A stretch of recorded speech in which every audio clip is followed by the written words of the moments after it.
Il faut manger sain pour être en bonne santé. Et manger sain, c'est être végétarien. Ou c'est manger beaucoup de protéines. Ou c'est éviter tel ou tel aliment. Surtout ne pas manger froid, ne pas boire froid.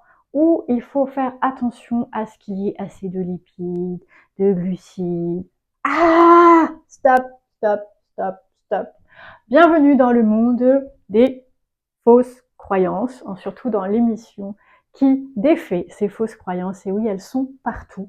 Et l'alimentation, c'est une des premières, c'est celle qui est à l'origine de beaucoup de souffrances pour beaucoup de personnes. Que tu sois en surpoids, que tu veuilles avoir un ventre plat, que ce soit pour ta santé, peu importe pour quel objectif, mais il se peut que l'alimentation soit un vrai défi pour toi, ou que tu ne saches plus quoi faire, ou que tu culpabilises de mal faire, au risque d'être en mauvaise santé, au risque de prendre du poids, ou de te dire c'est de ma faute si j'ai du gras. Non, non, non et non. Et on va décortiquer tout ça ensemble. Parce que l'objectif de cette émission n'est pas de changer ta croyance par une autre croyance, mais bien de t'amener des outils de réflexion et de compréhension pour te permettre de te positionner, de pouvoir avoir une alimentation saine pour toi et non pas pour le voisin. Parce que si la santé dépend seulement de l'alimentation parfaite, alors je te le dis tout de suite, moi, je n'ai pas l'alimentation parfaite, loin de là. Et en plus de ça, je ne pourrai jamais l'avoir. Pourquoi? Parce que mon corps refuse toute contrainte. Alors, avant de passer dans les explications, je te donne un petit débriefing de ma vie léger, parce que le but n'est pas de te raconter ma life, mais bien de t'expliquer par où je suis passée. Dans ma jeunesse, j'ai eu beaucoup de contrôle alimentaire parce que je me trouvais pas belle, parce que je me trouvais grosse. Et donc, comme beaucoup de gens, je suis passée par ce contrôle-là à l'extrême dans mon cas. Et en plus, je faisais beaucoup de sport. Donc, j'ai contrôlé beaucoup l'alimentation. Et je l'ai tellement contrôlé qu'aujourd'hui, mon corps ne peut plus entendre parler ni de contraintes, ni de privation. C'est bien simple. Par exemple, le jeûne. Je suis d'accord sur la théorie, mais dans la pratique, mon corps n'en veut pas. Parce que jeûne dit privation pour lui, et c'est juste pas possible. Et maintenant que je connais mon propre fonctionnement, je sais pourquoi le jeûne alimentaire ne donne pas les bénéfices qu'on lui vante chez moi, parce qu'il serait plus judicieux, dans mon cas, de faire un jeûne de pensée, et j'entends bien par jeûne de pensée, non pas ne plus penser et faire le vide dans la tête, mais bel et bien de se débarrasser d'une activité cérébrale permanente qui vient fatiguer, qu'elle soit positive ou négative. Bref, parenthèse fermée, la contrainte, je peux pas, et donc si la santé repose sur l'alimentation, je suis mal barrée. Excuse-moi l'expression. Bref, pendant 25 années, du coup, j'ai exploré beaucoup de choses, professionnellement, personnellement, et j'ai challengé beaucoup mes constats pour arriver toujours au même. Il y a une chose qui ne trompe pas, c'est le plaisir et la variété. Et l'excès en tout est mauvais. C'est certain que si je ne me nourris que de pizza tout le temps, c'est de l'excès. En plus de ça, des pizzas tout le temps, je te promets, tu vas finir par en avoir ras le bol. Même, même si, si, même si tu aimes ça, tu vas finir par être dégoûté. Donc le premier point sur lequel je veux attirer ton attention, c'est que si tu culpabilises, tu vas grossir. Si tu culpabilises, tu vas avoir les effets négatifs dis à la chose que tu voulais prendre et que tu as culpabilisé pour. Je m'explique, si tu penses que manger va te faire grossir, il est certain que tu vas grossir. Si tu penses que tu as pris du sucre alors que tu devrais pas, tu vas forcément avoir des mauvais effets. Mais non pas parce que tu as mangé du sucre, parce que tu as trop mangé, simplement parce que tu as culpabilisé. Et oui, pourquoi? Parce que la culpabilité met en tension le corps et surtout le pancréas, qui est essentiel pour gérer le sucre par exemple, mais aussi le foie, mais aussi le duodénum. Enfin bref, tu viens foutre le bazar ici et le corps ne va plus savoir quoi faire. En plus, il va être stressé, donc il va avoir besoin d'énergie, il va avoir besoin de sucre et il va stocker du gras. Et oui, pour en avoir plus, il va faire des réserves et donc tu vas grossir. Donc une règle primordiale, c'est de ne pas culpabiliser. Et on y reviendra pour savoir comment faire. Ensuite de ça, écoutez tes envies. Si tu as envie de sucre, mange du sucre. Parce que si tu en as envie, c'est que ton corps en a besoin. C'est pas le temps d'essayer de le priver. En plus, j'ai vu par une biochimiste qu'en fait, il n'y avait pas vraiment de différence entre du sucre blanc et du sirop d'érable. Bon, je suis d'accord avec l'idée biochimique. Dans la pratique, je t'avoue que si je mange beaucoup de sucre industriel, je finis par avoir des glaires. que si je mange, par exemple, je sais pas moi, beaucoup de figues qui sont très sucrées, j'aurai pas de glaire, on s'entend? Donc un peu tempérer les choses, mais pas dramatiser si tu manges du sucre blanc, parce que apparemment il n'y a pas vraiment de différence au niveau biochimique. Donc on se détend un petit peu, le corps va pouvoir gérer, les produits chimiques il va les rejeter. Maintenant c'est comme tout, l'excès en tout est mauvais. Si tu manges trop de trucs chimiques, à un moment donné, ça risque de faire des effets. Premier point, terminé.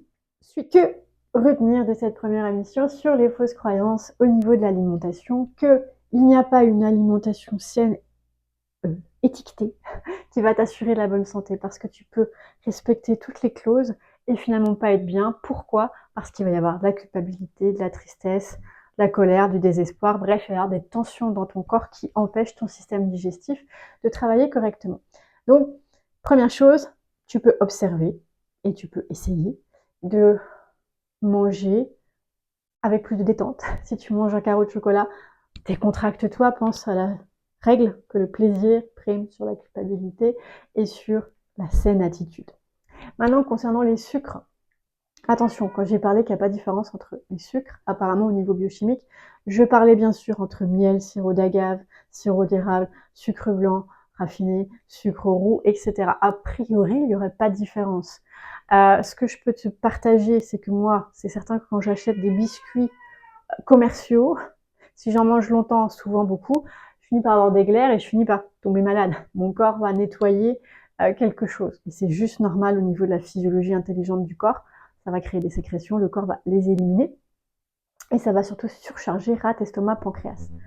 Ensuite de ça, par contre, j'ai essayé pendant un temps de faire la chasse au sucre blanc dans les pâtisseries que je cuisinais. C'est l'enfer parce que il y a certaines recettes, c'est bien, d'autres recettes, c'est pas bien du tout. C'est-à-dire que pour certaines recettes, quand tu vas transformer le sucre blanc par exemple par du sirop d'agave, ça devient la catastrophe. Personnellement, je mixte et je suis revenue à utiliser parfois du sucre blanc et j'en suis pas plus mal quand j'en prends. Voilà. Donc plus ton corps va bien de l'intérieur, plus il est capable quelque part de gérer ce que tu vas lui donner et il n'y a pas d'aliment entre guillemets tueur. Hein, c'est l'excès en tout, c'est sûr si tu manges trop de sucre. Ceci dit, je ne te demande pas de me croire ici, mais tu peux aller expérimenter par toi-même, selon ce que tu manges, ce que tu fais. Et ce que j'ai constaté moi aussi, c'est que si je fais des pâtisseries moi-même, bah, ça va beaucoup mieux, mon corps est content, ça le nourrit. Ou quand je vais dans une pâtisserie de qualité, je suis nourrie versus les trucs plus industriels où je me sens pas nourrie du tout. Voilà.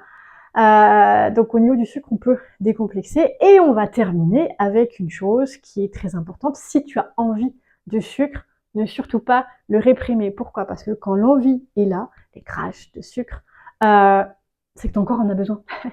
Le sucre, je rappelle, est quand même un élément vital pour notre cerveau. Donc si tu en as envie, c'est que tu en as besoin. C'est pas le temps de réprimer ton corps. Par contre, ce que tu vas pouvoir faire, c'est aider ton corps à sortir du mode survie pour avoir moins besoin de sucre. Voilà, je vais te donner un petit exercice que tu peux essayer de faire pour venir aider ton corps dans ce sens-là. Et un truc que moi j'ai essayé à un moment donné, même si j'étais pas une accro au sucre, mais j'avais envie d'essayer de me déshabituer un petit peu du sucre, j'avais fait pendant 3 jours. J'avais éliminé les fruits, parce qu'il y a du sucre, les desserts pour le coup, mais j'avais mangé normalement plus de viande et de poisson avec des légumes, même avec du riz. J'avais un peu évité les pâtes, ceci dit sur 3 jours de riz pour certaines personnes, ça peut être un peu barbant. Tu peux prendre des patates ou des pâtes, c'est pas très grave non plus, à partir du moment où tu enlèves par exemple fruits et desserts sur 3 jours. Moi, je l'avais fait sur 3 jours et ça avait suffi pour me déshabituer du sucre, entre guillemets. J'avais vraiment vu une différence, même si je dis que je n'étais pas une accro, mais j'aimais bien mon petit dessert, d'accord. Mais ça, c'est pas obligatoire, c'est ceux qui ont envie d'essayer des choses. C'est un truc que j'avais essayé qui est tout simple et qui te met pas en carence de quoi que ce soit. Maintenant, petit exercice très simple. On va simplement venir amener le nombril vers l'avant, la poitrine, et tu vois, comme si tu voulais que ton nombril roule, et donc tu t'inclines. Ici, on fait attention à ne pas avoir les fesses qui partent vers l'arrière, donc on revient, on ramène le poids sur l'avant des pieds. Et là, hop, on rentre le nombril et on revient. Et t'enchaînes.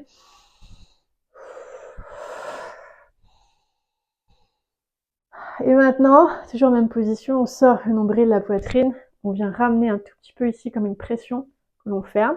Et on fait des cercles avec les fesses. T'amènes le pubis en avant, sur le côté, vers l'arrière. dans un sens et dans l'autre. Et là, on garde la posture du nombril roulé, poitrine sortie. On inspire et on va monter les épaules et relâcher, monter, relâcher, monter, relâcher. Et secouer. Voilà, c'est le genre de petits exercices que tu peux faire régulièrement, 1 minute, 2, 3, 4, 5, qui vont aider le corps à sortir du mode survie, à déculpabiliser, qui vont accompagner une meilleure digestion en relâchant la pression sur l'alimentation. Donc ceci clôture le premier volet sur les croyances, les fausses croyances qui sont à l'origine de beaucoup de problèmes de santé. C'est arrêter de croire que l'alimentation fait tout. Sur un système qui est tout tendu, l'alimentation n'a pas beaucoup d'impact. On en reparlera, je vais expliquer plus en détail ce point et d'autres fausses croyances. Donc en attendant, je te dis à bientôt. Si tu as déjà des questions ou des réflexions, des interactions sur ça, n'hésite pas, ça va me faire plaisir de les inclure dans le prochain volet.